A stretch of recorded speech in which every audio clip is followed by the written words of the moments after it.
صحیح مسلم میں حدیث ہے سر، غزوہ خندق کے چیپٹر میں، اسی طریقے سے کچھ لوگ حضرت معاذ ابن جبل کے پاس آئے، حضرت حذیفہ ابن یمان کے پاس، رازدار رسول، یہ صحیح مسلم ہے سر، کوئی سٹوری نہیں ہے۔ تو کہنے لگے جی کتنے آپ خوش نصیب ہیں، حضور کا ساتھ آپ کو نصیب ہوا،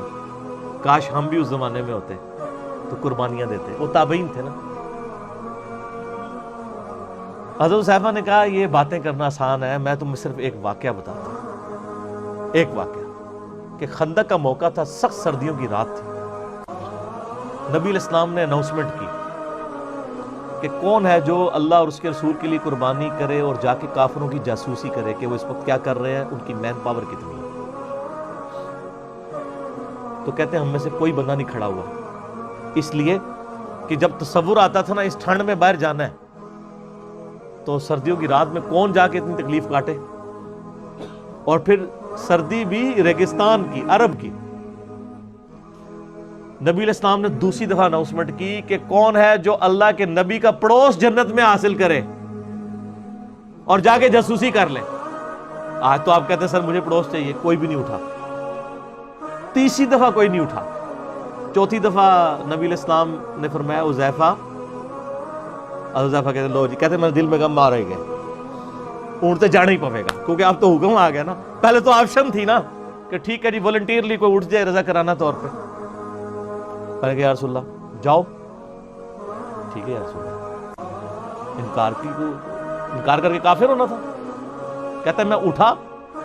تو مجھے یوں اٹھتے ہی لگا کہ میں کسی گرم حمام میں داخل ہو گیا، اللہ نے ان کے گرد ایک ایسا یعنی گھیرا کر دیا، اور کہتے ہیں اس گرم حمام میں رہا، میں پوری جاسوسی کر کے آیا، اور حتیٰ کہ کہتے ہیں میں نے ابو سفیان کو دیکھا وہ اپنے تیر تیز کر رہا تھا، رات کے وقت بیٹھا اور وہ میرے نشانے کے اوپر تھا، میں چاہتا اسے مار بھی سکتا تھا، پھر مجھے خیال آیا کہ اللہ کے نبی ناراض ہو جائیں گے، یعنی آپ دیکھیں جنگ کے اندر بھی کتنا ڈسپلن ہے، تو میں اجازت کے بغیر یہ حرکت نہ کروں، بس جتنا کام کیا میں اتنا ہی کروں۔ کام کیا، واپس آیا، انہی کپڑوں میں گئے، کوئی ٹھنڈ نہیں۔ کہتے ہیں واپس آ کے بیٹھا تو مجھے اتنی شدید ٹھنڈ لگنی شروع ہو گئی، نبی علیہ السلام نے اپنی مبارک چادر مجھے اڑا دی۔ اب یہ جو ٹیسٹ صرف ایک جرت کی دیر تھی نا، تو اللہ نے مدد کر دی، وہ بھی آئیں بائیں کرتے، تو اب ان کو تو پتہ ہی نہیں تھا، باقیوں کو پتہ بھی نہیں ہے کہ وہ اللہ کے نبی نے ان کو کس پروٹیکشن میں، یہ نبی علیہ السلام کا زندہ معجزہ ہے، صحیح مسلم میں غزوہ احزاب، غزوہ خندق والے چیپٹر کے اندر۔ اور دیکھیں اتنی بڑی لالچ کہ جنت میں نبی کا پڑوس، پھر بھی نہیں اٹھا جا رہا۔ سر یہ ہو جاتا ہے، یہ کہنا آسان ہوتا ہے،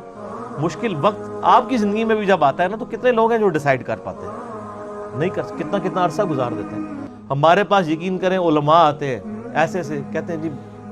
پتہ ہے سب کچھ فراڈ چل رہا ہے، لیکن کیا کریں، سسٹم سے بغاوت نہیں کر سکتے، اسی معاشرے میں رہنا۔ تو سر یہ بات کرنا پھر آسان ہے، صحابہ کی نسبت، یعنی ہمیں تو اس کا عشر شیر بھی حاصل ہو جائے تو